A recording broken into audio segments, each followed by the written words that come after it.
Mayong adlaw mga kainahan. For today's video, mag-game mo or magluto na poday ko og sinabawang pork nga ribs mga kainahan. Medyo nakaluwag-luwag man ta karon mga kainahan mo nang nakaluto ta og karni. Bitaw mga kainahan, blessing lang po ni hinatag lang po ni sa kumbayaw kay nag-ihaw mas lagbabay so gitagaan lang ko gamay mo to. Ako na lang gisabawan gibutangan ako ni kuryoso.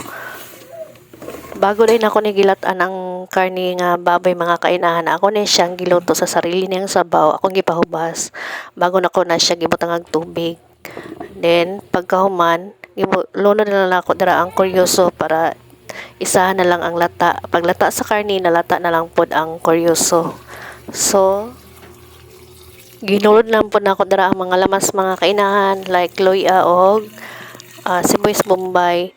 Then pagkahuman ako lang po nang gitimplahan daan asin then ginisa mix mo lang mga kainahan. Pagkahuman nagbukal na dira ako na siyang gilantaw kung lata na bang kuryoso mga kainahan. Then medyo lata-lata naman siya pero ako lang yung gilata dira mayo nga murag malapot na ang sabaw. Then pagkahuman murag naubas-ubas ng sabaw ako nang dungagan og sabaw or tubig para murag mo daghan-daghan pod ang iyang sabaw.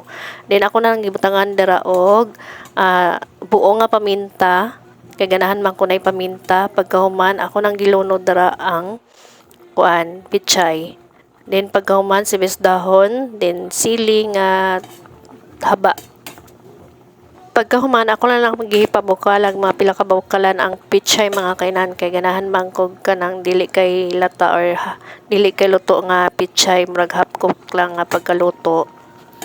Pero lami ni siya mga kainanay saging nga saba ang ibutang nimo. So wala man tay available. So mo na lang jud ni atong ibutang mga ingredients diri mga kinahan. Salamat mga kainahan. See ya. Bye.